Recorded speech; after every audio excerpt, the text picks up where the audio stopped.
So in other words, if in a hypothetical situation, if China becomes overwhelmingly powerful, other countries will do more trade and deals with the Indians. If India becomes too powerful, they will lean more towards China. So there's a tendency for a natural equilibrium to establish itself simply because nobody wants to live under a hegemon, under a dominant state.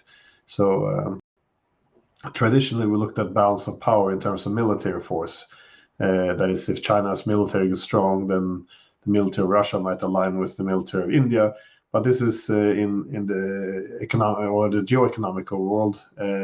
We will see more of alignment of technological cooperation, industrial cooperation, the new transportation corridors, the financial cooperation, all of this. And we're already seeing this, by the way. You see that international north-south transportation corridor going from Russia, Iran, and India. Part of the objective here is to have more of a balance of dependence or an equilibrium on the Eurasian continent. They want to have more.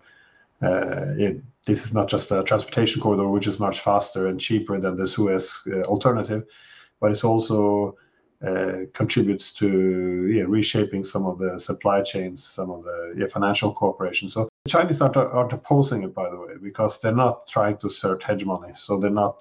If they try to do so, they might, lose the Russians as their most important partner. So they made their peace with this, and the Russians also made their peace with it. They say China can be the leading economy in Eurasia as long as they don't get to dominate. And the difference between leadership and dominance is if you diversify. This is the main issue. Then they can't dominate. So I think this is the direction of going, which is why I'm doubtful that the rivalry between China and India will be as intense as, for example, between the Soviets and the United States.